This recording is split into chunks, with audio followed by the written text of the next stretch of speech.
नमस्कार दोस्तों, स्वागत है आप सभी का इन्वेस्ट सेटअप टॉक्स में। मैं हूं आपका होस्ट अंकित। दोस्तों, जब हम एक बिजनेस शुरू करते हैं तो हमारा पूरा फोकस प्रोडक्ट कैसे बनाएं, सेल्स कैसे बढ़ाएं या टीम कैसे रखें। और इस दौरान हम एक महत्वपूर्ण चीज तो भूल ही जाते हैं, वो है टैक्स कंप्लायंस। एक सही टैक्स कंप्लायंस और फाइनेंशियल मैनेजमेंट एक स्टार्टअप की बैकबोन होती है। तो इसी बोरिंग टॉपिक को समझाने के लिए हमारे साथ स्टूडियो में जुड़े हुए हैं एक जाने माने tech expert CA Sunil. Thank you Ankit और मुझे बुलाने के लिए। और इतना रेलिवेंट टॉपिक जो है, तुमने सही कहा कि बड़ा बोरिंग होता है और लोगों को बड़ा पेनफुल होता है। विशेषकर टैक्स देना। टैक्स के नाम से लोगों को लगता है कि भाई हम कमा रहे हैं, इतनी मेहनत से पैसे कमा रहे हैं, तो सरकार हमसे किस बात के पैसे मांग रही है। और देखिए, मैंने अपने 35 साल के कैरियर में एक बात नोट की है कि जो एमएसएमई है, पहले एमएसएमई बहुत होते थे, अब स्टार्टअप नया कंसेप्ट आया, नई स्टेज में होते हैं। और बिल्कुल बात कहा कि वो अपने प्रोडक्ट के पर ध्यान देंगे और अपनी इनोवेशन पे ध्यान देते हैं, सेल्स पे ध्यान देते हैं, लेकिन जो स्टैट्यूटरी कंप्लायंसेस है उसको भूल जाते हैं। जीएसटी जैसे for example goods and service tax है, उसमें तो लगता है कि चलो मैं सामने से चार्ज कर रहा हूँ और मैं सरकार को जमा कर रहा हूँ। देखिए, इनकम टैक्स तो आपको अपनी कमाई में से ही देना है। इसका मतलब क्या है कि सरकार आपके प्रॉफिट में पार्टनर है। और दूसरा सवाल उठता है कि सरकार अगर प्रॉफिट में पार्टनर है तो क्या लॉस में भी पार्टनर है? अगर लॉस हो जाए तो सरकार तो मुझे दिखती नहीं है।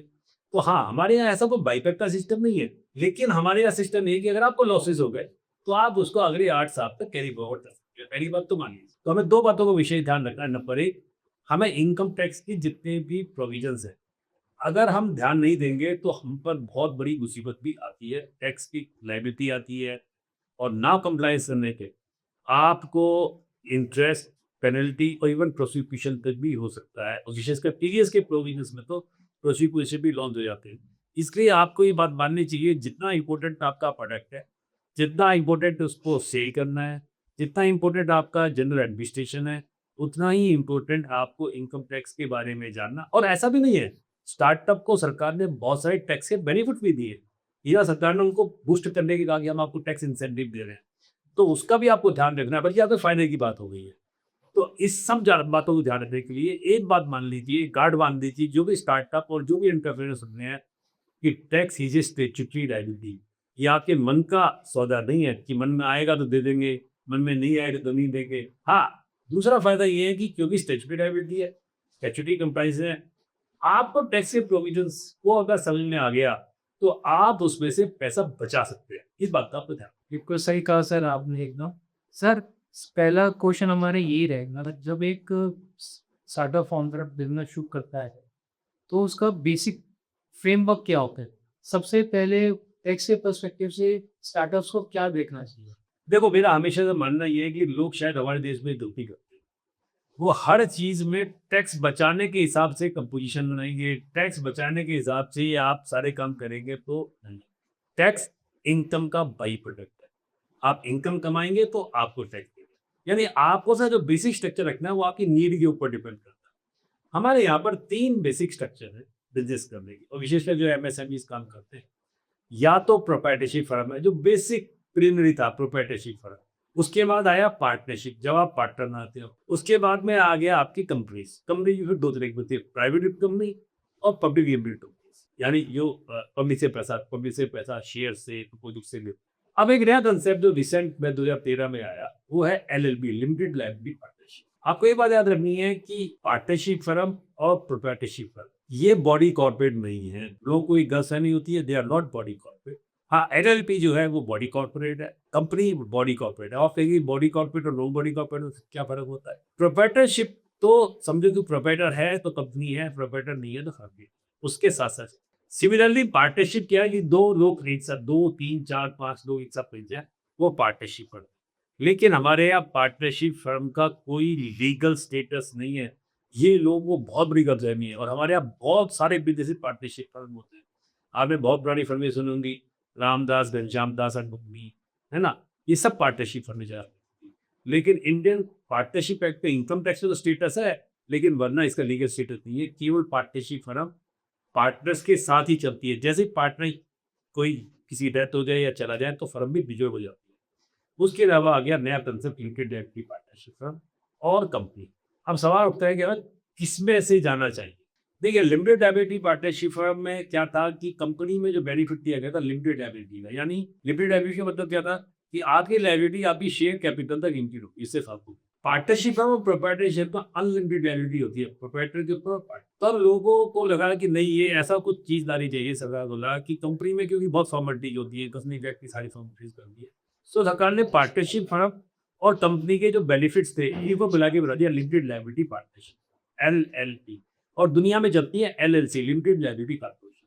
तो LLP जो है वो अच्छा एक कंसेप्ट है जहाँ पे आप बॉडी कॉर्पोरेट का मतलब क्या होता है कि आप पार्टनर, डायरेक्टर, शेयर होल्डर रहे ना रहे, वो कंपनी चलती रहे, उसका वो परपेचुअली चलती है, उसका डेथ नहीं होती है, इसको कहते हैं बॉडी। तो अब आपको इन दोनों में चुनना है, लिमिटेड लायबिलिटी पार्टनरशिप फर्म में और कंपनी में। तो क्या चुने? देखिए लिमिटेड लायबिलिटी पार्टनरशिप बहुत अच्छी है, लेकिन अगर आपको कभी पब्लिक में जाने का मन है, यानी आप शेयर होल्डर रहने का मन है, या आपको पब्लिक इशू लाने का मन है, सेमी IPO बहुत चल रहा है आजकल, तो फिर आपको कंपनी ही बनानी पड़ेगी। वरना आपको अगर सिंपलर फॉर्म में करना है तो लिमिटेड लायबिलिटी पार्टनरशिप को मैं बड़ा अप्रेस करता हूँ, बड़े लोगों को सलाह देता हूँ कि जो बड़े एंटरप्रेन्योर्स हैं वो LLP के थ्रू आए। पार्टनरशिप को मैं अब नहीं करता हूँ क्योंकि लिमिटेड लायबिलिटी पार्टनरशिप इनकॉर्पोरेट। आपने जैसे समझा एलएलपी और प्राइवेट लिमिटेड, आज काफी स्टार्टअप को समझ आया हो कि हमें कैसे बनाना चाहिए, क्या बनाना चाहिए। साथ ही सर, आज हम स्टार्टअप्स की काफी बातें रखते हैं। जैसे 2016 में हमारे प्रधानमंत्री Modi ji government startup India scheme लेके आए थे। उसमें काफी बेनिफिट्स दिए थे, जैसे सी फंड दिया था, ATIC दिया था और सेल्फ सर्टिफिकेशन दिया था। तो सर, हम ये जानना चाहते हैं जो section 80IC of income tax है वो है क्या, आम भाषा में वो क्यों लेके आए थे गवर्नमेंट, और इसका मतलब क्या है। देखो आप ये बात मानिए कि अभी जो आपने बात की है, जैसे मैंने कहा था ना कि टैक्स को एक स्टेटमेंट एमटी आप समझिए, तो टैक्स तो आपको हमारे यहाँ पे कहा जाता है, एक बहुत बड़े नो स्पीकर उन्होंने कहा था कि tax and death they are only separate things in the world, कि दुनिया में मृत्यु और टैक्स यही सच्चाई है। तो टैक्स से आप बच नहीं सकते, लेकिन आप उस टैक्स को प्लान कर सकते हैं आप, लेकिन प्लान जब करोगे आपको टैक्स लॉस की समझ होगी। अब बहुत सारे एंटरप्रेन्योर्स मैंने देखा है, और विशेषकर जो नए स्टार्टअप्स हैं, वो समझते हैं कि टैक्स का काम करने का मतलब हमने किसी कंसल्टेंट को हायर कर लिया, अब हमको तो समझने की जरूरत नहीं है। ऐसा नहीं, आप गलती कर रहे हैं, क्योंकि अल्टीमेट बेनिफिशियरी भी आप हैं, अल्टीमेट यूजर भी आप हैं। अगर कोई लायबिलिटी आती है नॉन कंप्लायंसी, या कोई टैक्स की डिमांड्स आती हैं, कोई लॉकडाउन आते हैं, तो वो कंसल्टेंट के ऊपर नहीं आते हैं, अल्टीमेटली आप उसके मुक्त होगी होते। जहाँ तक सवाल आपने जिक्र किया ATIC का, तो मैंने कहा ना कि सरकार बूस्ट करने के लिए कुछ एग्जम्पशंस देती है, कुछ बेनिफिट्स देती है। तो स्टार्टअप इंडिया 2016 में शुरू हुआ था हमारे माननीय प्रधानमंत्री जी के, तो 2016 में एक सेक्शन लेके आए थे ATIAC।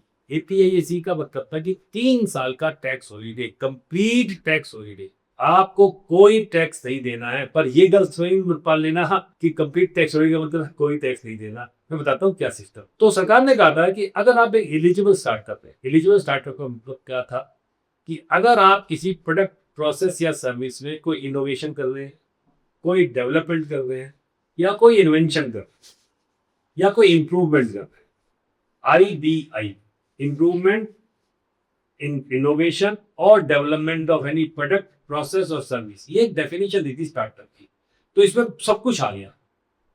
और you are doing any work for wealth creation और हाई एम्प्लॉयमेंट जनरेशन, तो आप एक एलिजिबल स्टार्टअप।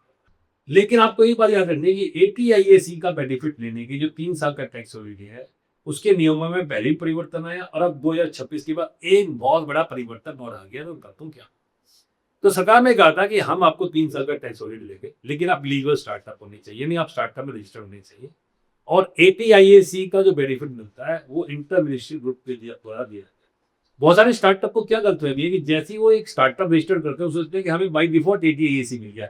ये गलतफहमी दिमाग से निकाल दीजिए।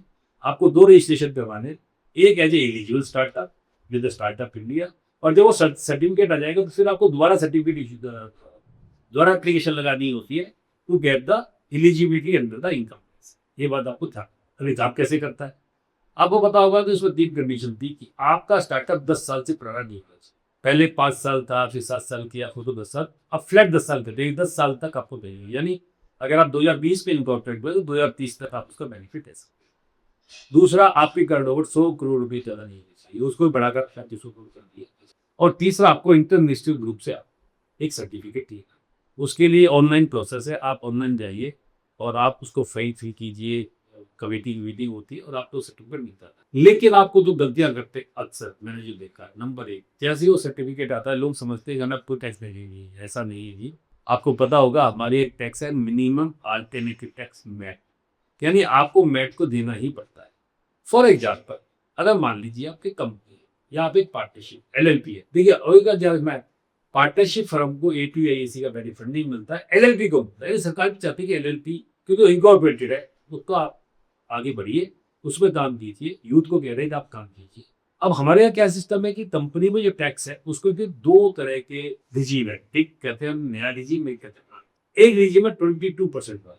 22% वाले में क्या होता है कि आपको कोई भी डिडक्शन नहीं है, यानी कि आप नए रिजीम में चले गए तो आपको कोई छूट, और उसका भी टैक्स रेट क्या 22% प्लस 10% प्लस चार्ज, यानी 25.17। एक रिजीम है जिसको कहते हैं पुराना रिजीम। उसमें क्या है कि 400 करोड़ से ज्यादा टर्नओवर है आपकी या 400 करोड़ से कम।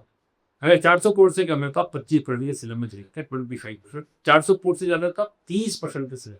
तो 25% वाला जो स्लैब है उसमें अगर मान लीजिए आपको 1 करोड़ का प्रॉफिट हुआ तो आपको 26 लाख रुपए टैक्स देना। अरे हाँ, ये टैक्स हॉलीडे नहीं है, लेकिन अब आपको क्या करना पड़ेगा, आपको 15% नेट देना पड़ेगा, मिनिमम अल्टरनेटिव टैक्स। 15% दे दिया आपने। अब आप कहोगे वो फायदा क्या हुआ, तो दो फायदे हुए। एक तो 26 लाख की जगह आपको 15 लाख गया, लेकिन जो मजे की बात है वो है कि इस 15 लाख रुपए का आप फर्दर क्रेडिट ले सकते हो अगले 15 सालों तक, यानी 3 साल तक आप मैट देंगे। और हर मान लीजिए हमारे एग्जाम्पल 1 करोड़ रुपये हर साल प्रॉफिट हुआ तो 45 लाख रुपए आपने मैट दे दिया, फिर अगले 15 सालों तक उस 45 लाख रुपए को सरकार आपके टैक्स में एडजस्ट कर देगी, यानी आपको डेफरमेंट मिल जाती है। आपका जो इमीडिएट आउटफ्लो है वो 50% हो गया ऑलमोस्ट, और उसके बाद में फिर आप टैक्स का क्रेडिट। पर एक बात आपको याद रखनी है, अब 1 अप्रैल 2026 में फाइनेंस मिनिस्टर इस पूरे नियम को ओवरहॉल कर दिया है। क्या कह दिया आप, अब ये कह दिया कि मैट 14% होगा, वो फाइनल टैक्स होगा। यानी कहने का मतलब है कि अगर आप अब नए रिजीम में आएंगे तो आपको 14% टैक्स लगेगा, पर मैट का क्रेडिट नहीं मिलेगा। जो हमने पहले कहा था ना कि आपको 15% का बेनिफिट मिल जाए, अब नहीं है। अब आपको 14, यानी 1 करोड़ में 14 लाख रुपए टैक्स दे दो, पर उस 3 साल में जो आपने 42 साल पे जमा करा है उसका आपको क्रेडिट नहीं मिलेगा। हाँ, आपको एक हर साल 12 लाख रुपए का फायदा होगा। ये तो मतलब मोटा मोटा सीपी क्रेडिट रिलेटेड होती है। वास्तव में सर ये 3 साल का टैक्सेशन तो काफी स्टार्टअप्स को हेल्प करेगा उनके जर्नी। मैं आपसे ये जानना चाहता हूँ कि जब स्टार्टअप ग्रो कर रहे होते हैं, जब कौन सी कॉमन मिस्टेक है जो स्टार्टअप जनरली करता है, और क्या उस कॉमन मिस्टेक को अवॉइड करना चाहिए, स्टार्टअप्स को कैसे प्रॉपर टैक्स प्लानिंग करनी चाहिए एक स्टार्टअप को। देखो, बड़ा अच्छा सवाल आपने पूछा। मैंने बताया कि सबसे पहले तो क्या है कि हमारे यहाँ जो स्टार्टअप्स है वहाँ कम लोग होते हैं, उनके पास टीम भी नहीं होती है, जनरली एक आउटसाइड कंसल्टेंट वो, और वो समझते हैं कि मेरा काम नहीं है, ये तो मैंने आउटसोर्स कर दिया, वो जाने उसका काम। मैंने ऐसा नहीं है। आपको 2-3 बातों का विशेष ध्यान रखना। नंबर 1, खाली टैक्स देने से काम नहीं चलेगा, आपको कंप्लायंसेस भी करने हैं। कंप्लायंसिंग क्या क्या है, सबसे बड़ा जो डिफॉल्ट मैंने देखा है वो टीडीएस कंप्लायंस। आपको पता होगा कि हमारे यहाँ टैक्स डिडक्टेड एक्सोर्स टीडीएस के नियम है, यानी जब आप किसी को इनकम देते हैं, आप किसी को रेंट दे रहे हैं, आप किसी को सैलरी दे रहे हैं, आप किसी को इंटरेस्ट दे रहे हैं, आप किसी को कमीशन दे रहे हैं, तो आपको एक टैक्स का टीडीएस काटना होता है, हर महीने काटना होता है। हर महीने की 7 तारीख तक आपको जमा करना होता है। लोग गलती करते नहीं करते, बाद में नुकसान। उसके अलावा हर क्वार्टरली आपको टीडीएस रिटर्न फाइल करनी होती है। अगर आप टीडीएस रिटर्न फाइल नहीं करेंगे तो आपको 200 रुपये रोज की पेनल्टी लगती है। अब आप पूछोगे टीडीएस रिटर्न क्यों फाइल करनी है, भाई आपने किसी का टैक्स काटा, अब उस टैक्स का क्रेडिट उसको भी तो चाहिए ना। मान लीजिए आपके पास कोई चार्टर्ड अकाउंटेंट आया, आपका टैक्स कंसल्टेंट आया, उसने आपको 1 लाख रुपए का बिल दिया, तो सेक्शन 194 में क्या कहता है कि आपको 10% टैक्स काटना है, यानी आप 90 आपको तो चेक देंगे, 10%, 10,000 रुपये उसका टीडीएस काट के जमा करवा देंगे। अब आपने 7 तारीख तक जमा करवा दिया, मान लीजिए 31 मई की बात है, आज 30 मई है, आपने 31 मई का मेरा बिल दिया, तो आपने 10,000 रुपये काट लिए। अब 7 जून तक आपको 10,000 रुपये पहली बात तो गवर्नमेंट ट्रेजरी में जमा। दूसरी बात, जब ये क्वार्टर पूरा हो जाएगा अप्रैल मई जून, उसके बाद में आपको उसकी टीडीएस रिटर्न फाइल करनी है। उसमें बाकायदा मेरा पैन नंबर जाएगा, मेरी सारी डिटेल जाएंगे, आपने टोटल बिल कितना था, टीडीएस कितना काटा, किस रेट से काटा, और वो जो अमाउंट जाता है वो मेरे 26 ईयर्स में, यानी जिसका एडक्टी जो है उसके अकाउंट में आ जाएगा, तभी वो उसका टैक्स क्लेम कर सकता है। ये ध्यान रखना, बहुत सारे लोग गलती करते हैं, टैक्स काट लेते हैं, जमा नहीं करवाते हैं। आप समझो कि सरकार ये कहती है कि अगर आपने नॉन कंप्लायंस किया तो हम आपसे ब्याज भी लेंगे 1.5% पर मंथ का, आपसे पेनल्टी भी लेंगे इक्वल अमाउंट की, नॉन फाइलिंग की 200 रोज की पेनल्टी भी रखती है। 200 रुपये रोज, आप समझो कितनी बड़ी पेनल्टी है। और उसके बाद में आपको प्रोसिक्यूशन भी लॉस कर। तो सबसे बड़ा डिफॉल्ट मैंने टीडीएस कंप्लायंस लिया, नॉन कंप्लायंस। दूसरा, बहुत सारे स्टार्टअप मैंने देखा है वो फॉरेन रेमिटेंसेस का, आपने कोई सॉफ्टवेयर परचेज किया, आपने कोई सी फॉर टेक्निकल सर्विस दे दी और उसके टीडीएस विड्रॉल नहीं करते। बहुत बड़ा डिफॉल्ट है ये। और आपको ये बात याद रखनी है कि जब आप फॉरेन रेमिटेंस करते हैं तो फिर आपको चार्टर्ड अकाउंटेंट के पास जाके सर्टिफिकेट देना होता है। 15 CA/CV जो फॉर्म वो करती थी पुरानी एक्ट में, आपको एक सर्टिफिकेट देंगे तभी बैंक रेमिट करेगा। लेकिन उसमें जो टैक्स के रेट होते हैं वो 10% या 1% नहीं होते, वो चलते हैं या तो DTWM क्या रेट रहता है।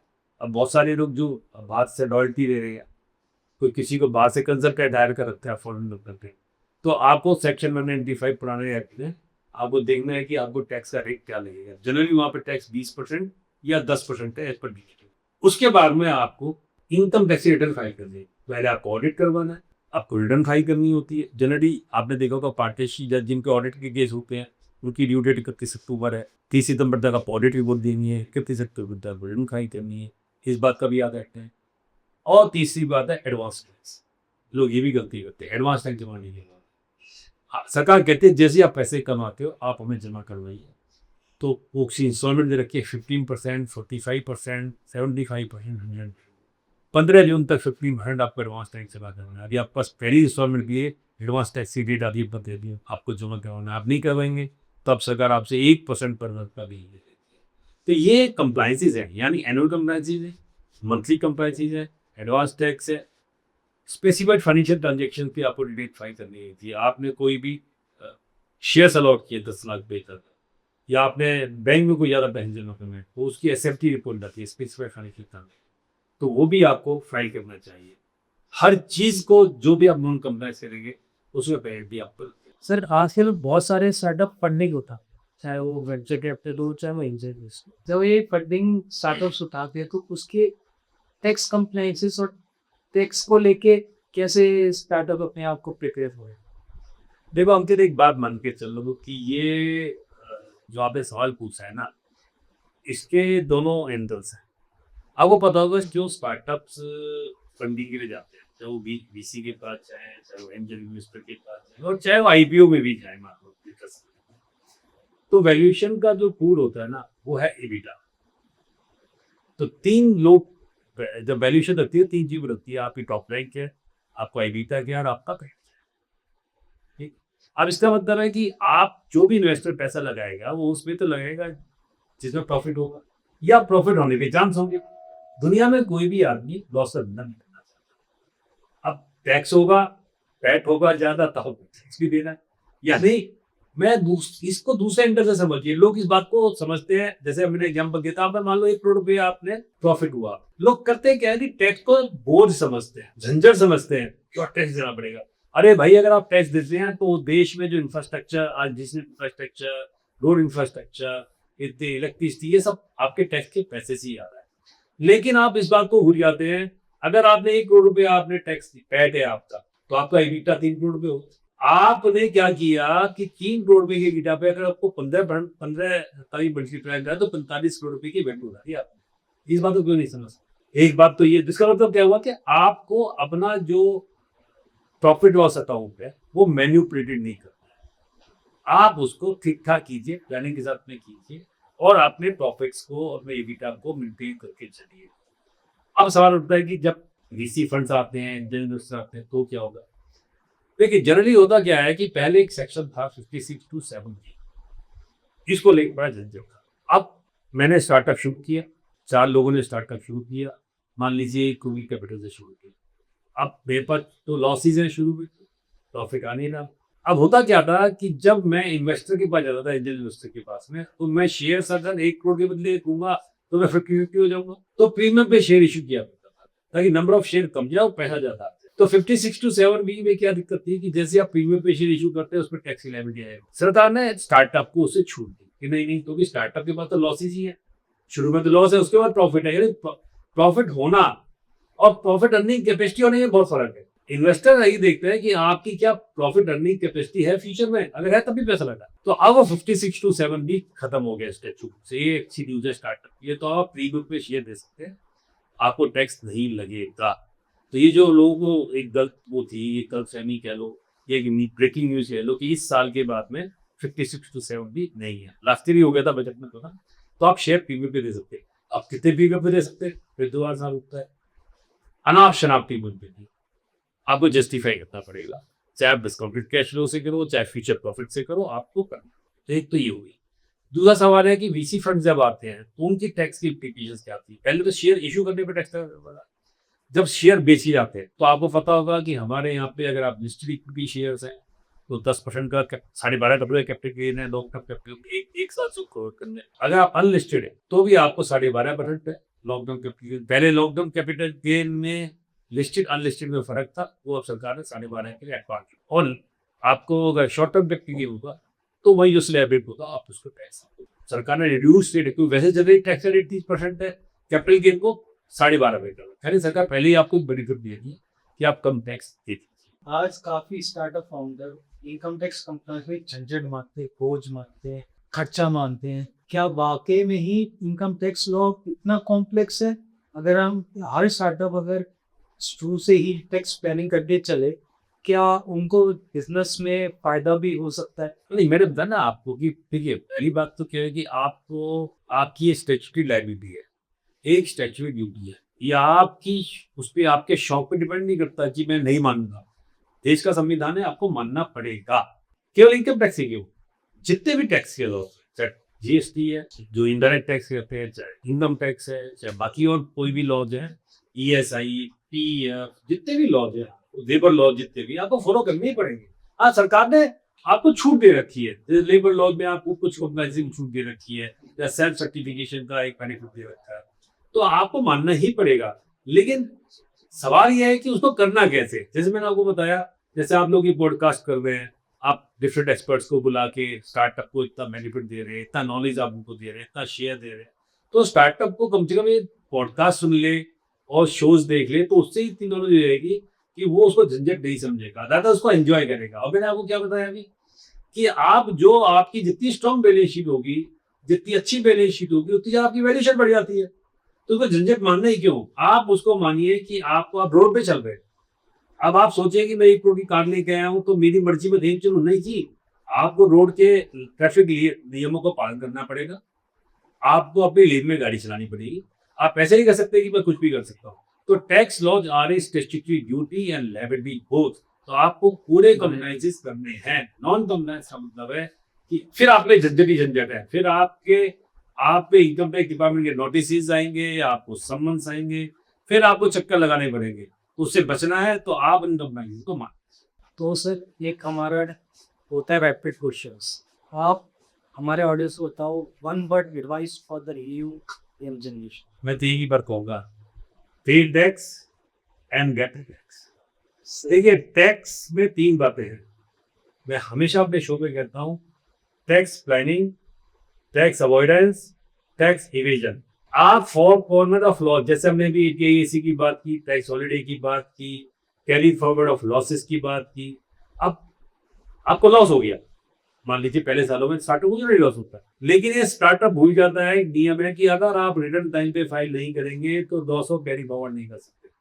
मान लीजिए आपको 2 करोड़ का लॉस हो गया, अब उसे आपने रिटर्न टाइम पे फाइल नहीं की, तो 2 करोड़ रुपए का लॉस का मतलब 50 लाख रुपए का टैक्स है भाई। अगली बार जब 2 करोड़ का प्रॉफिट होगा तो आप 2 करोड़ का उसको एडजस्ट करेंगे। अगर आप रिटर्न फाइल नहीं करेंगे तो 2 करोड़ का लॉस आपका गया, तो आपने पैसे खराब कर दिए ना अपने। तो नॉन कंप्लायंस का बता रहा हूँ मैं सैकड़ों केस देखता हूँ जहाँ लोग कहते हैं यार ठीक है अब क्या हो गया, लेट हो गए, या आप बिल्कुल लास्ट डेट में आएंगे, फिर रह जाती है रिटर्न भरने से, या नॉन कंप्लायंस हो जाता है।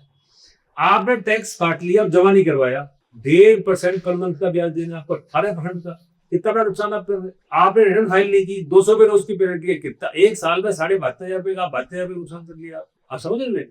तो इसको झंझट ना समझो, इसको आप पे टैक्स गेट रिलैक्स, आपको कंप्लायंस करनी है, यही आपका बोल इंटरेस्ट है। स्टार्टअप इंडिया या फिर मेक इन इंडिया? नहीं, दोनों कॉम्प्लीमेंट्री है। मतलब स्टार्टअप इंडिया और मेक इन इंडिया को, आप मेक इन इंडिया का मतलब था मैन्युफैक्चरिंग, मैन्युफैक्चरिंग से संबंध है कि मेक इन इंडिया, आप आइए manufacturing. Startup India generally service sector, ऐसा नहीं है, बहुत सारे आपने देखा होगा रॉकेट्स में और ड्रोन्स में सब में स्टार्टअप आ रहे हैं। तो make in India, startup India, make in India एक वाइडर टर्म्स है, और स्टार्टअप इंडिया खाली स्टार्टअप। आशा करता हूँ आज का एपिसोड हमारे दर्शकों को बहुत पसंद आया हो और काफ़ी कुछ नई चीज़ें आज जो स्टार्टअप फाउंडर्स सोच रहे थे जानने की, वो उन्हें पता चला हो कि ये टैक्स कंप्लायंस बर्डन नहीं, उनकी ड्यूटी है। थैंक यू अंकित, आप जो काम कर रहे हैं स्टार्टअप्स को एजुकेट करने के लिए, ये वास्तव में समय की नीड है, और हम सबका एक कर्तव्य बनता है कि जो स्टार्टअप इंडिया, जो यंग एंटरप्रेन्योर्स हैं, हम उनकी समझ लें। Thank you very much. अगर आपको आज का एपिसोड पसंद आया तो like, share, comment and subscribe our channel. Thank you.